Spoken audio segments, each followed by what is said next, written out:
teman-teman, kita kembali dengan berita terupdate dari BTS. Yang pertama, dari timur ke barat, Jimin BTS dipuji oleh selebriti di seluruh dunia, termasuk Deddy Mahendra Desta, So Ayano Koji, dan Bendita. Popularitas global Jimin terus bersinar saat tokoh media dan selebriti dari timur ke barat menunjukkan apresiasi dan kekaguman terhadap idola papan atas ini. Sebagai pencipta tren dan pemberi pengaruh terbaik, kekuatan mereknya dirasakan di seluruh dunia karena kepribadian dan selebriti menunjukkan minat dan mode, gaya, musik, dan tariannya. Di Amerika Serikat, penari utama dan vokalis Jimin melanjutkan popularitasnya yang stabil dan dinobatkan sebagai US Media Darling untuk artis, penulis, jurnalis, tokoh media, dan selebriti Amerika yang menawan. Tambahan terbaru dalam daftar adalah Lizzo, penyanyi, penulis lagu, dan rapper pemenang penghargaan Grammy Amerika yang telah mengungkapkan kekagumannya pada Jimin.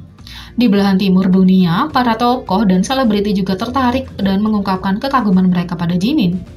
Jimin telah menunjukkan pengaruh dan popularitasnya tidak hanya melalui musik dan tariannya tetapi juga melalui kepribadian dan gayanya. Pada 3 April, aktor, komedian, musisi, produser, dan pembawa acara Indonesia Denny Mahendra Desta menyebut Jimin sebagai bias BTS-nya di Tonight Show Indonesia. Saat berbincang dengan aktris tentang K-pop, Desta bertanya kepada Fury siapa yang paling disukainya saat ini.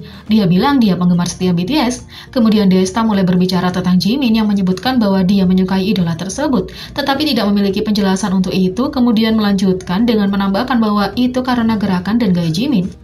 Ini adalah efek Jimin, seperti yang kita ketahui, perasaan yang tidak dapat dijelaskan yang Anda dapatkan setiap kali Anda melihat Jimin.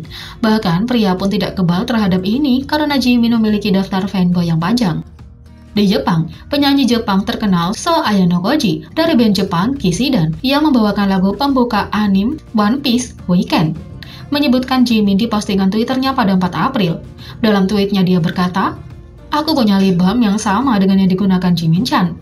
Tapi jika bibirku tiba-tiba berubah sedikit merah, orang akan bertanya-tanya. Jadi untuk saat ini aku akan menyimpannya di kamarku. Saya suka kombinasi warna hitam dan merah." So Ayano Koji membeli Water Light Tone Up Proto Mentholatum dalam Purette yang terjual habis di setiap situs retail Korea Selatan setelah rilis situs syuting episode BTS 2020 MTV VMA di saluran YouTube resmi mereka, Bangtan TV, pada bulan Maret. Dalam episode Bambang, Jimin terlihat mengoleskan lip balm di bibirnya saat mempersiapkan penampilan Dynamite mereka. Kekuatan mereknya benar-benar tidak dapat disangkal karena bahkan selebritas pun dipengaruhi oleh produk yang ia gunakan tanpa mempromosikannya secara resmi.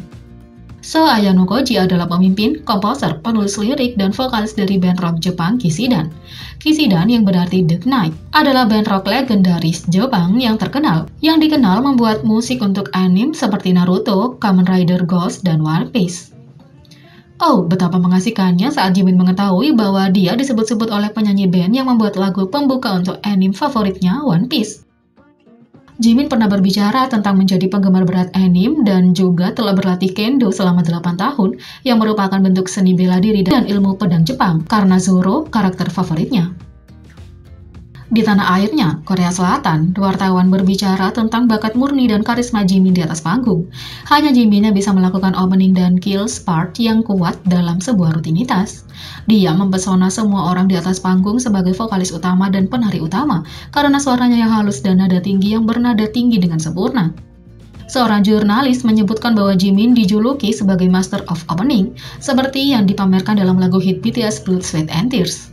Bersama dengan suaranya yang halus adalah tariannya yang luar biasa karena dia juga seorang penari hebat yang terkenal. Keduanya tidak mudah dilakukan tetapi ia mampu mengelolanya secara efisien. Sementara itu di Amerika Latin, Jimin menjadi bintang tamu di salah satu episode terbaru acara bincang-bincang populer Argentina Bendita yang dibawakan oleh Beto Casella. Acara tersebut menunjukkan Zoom sebagai platform virtual untuk panelis tamu karena pembatasan COVID-19. Acara tersebut membuatnya tampak bahwa Jimin menjadi bintang tamu secara virtual melalui panggilan Zoom ketika tim produksi memutuskan untuk menjadikannya panelis tamu khusus. Pembawa acara berkata, "Senang sekali dia ada di sini untuk acara ini." Saat dia terus berinteraksi seolah-olah Jimin adalah tamu sungguhan. Topiknya berfokus pada berita terbaru yang terjadi di Argentina mengenai cucu pembawa acara TV terkenal yang bepergian ke luar negeri untuk mendapatkan vaksin COVID-19.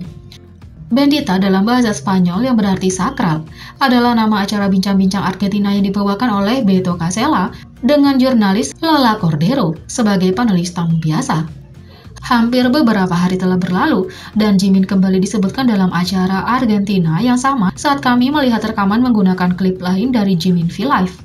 Salah satu pembawa acara berkata, BTS di Bendita, karena mereka membawa keberuntungan, kami adalah perwakilan BTS dari Argentina, orang Korea paling terkenal di dunia. Mereka juga menayangkan bidikan Jimin solo dari MV BTS Dynamite di acara itu. Jimin pasti membuat semua orang terpesona, karena itu dia disebutkan dan sangat dihormati di mana-mana. Kekuatan mereknya juga tidak terbatas, karena bahkan selebriti pun dipengaruhi oleh musik, tarian, dan gaya serta kepribadiannya secara keseluruhan. Dan itulah yang diperlukan perekrut kami untuk menarik minat dan perhatian orang dari timur ke barat. Apapun bahasa yang mereka gunakan, mereka menunjukkan satu cinta untuk Jimin BTS. Yang kedua, BTS mengungkapkan mengapa Anda mungkin tidak pernah melihat mereka dengan rambut di wajahnya.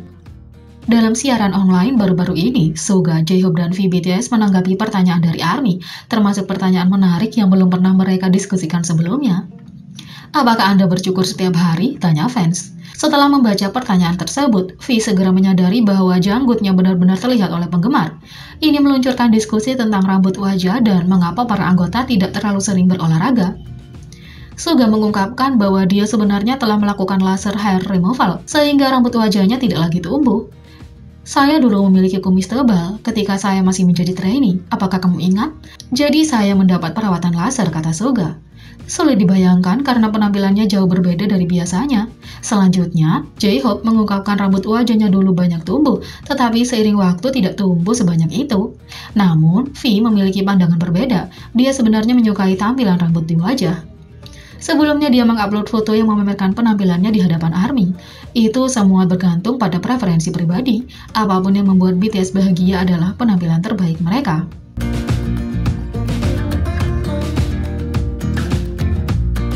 Yang ketiga, Suga BTS mengungkap hal mengejutkan yang tidak dapat dia lakukan sejak operasi. Selama siaran online terbaru, Suga BTS memberitahu penggemar tentang perasaannya sejak operasi bahunya. Secara fisik, dia hebat dalam mendemonstrasikan berbagai macam gerakan yang dia miliki di bahunya.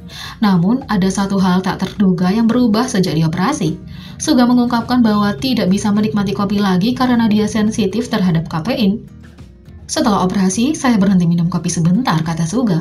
Saat Suga menunggu beberapa minggu setelah operasi dan mencoba kopi lagi, kafeinnya terlalu kuat untuknya. Saya mencobanya, dan itu membuat jantung saya berdebar terlalu kencang. Saya berasa mual dan berlangsung sepanjang hari, kata Suga. Bahkan, sekarang ketika dia minum teh, dia memilih tanpa kafein. Ini kebalikan dari J-Hope yang mengatakan dia tidak bisa hidup tanpa kopi saat ini. Jadi, bagaimana menurut kalian tentang ini? Beri komentar di bawah. Klik subscribe, like, share, dan klik lonceng. Mari kita sama-sama jadikan channel ini berguna bagi K-Popers Indonesia. Sekian video kali ini, sampai jumpa lagi.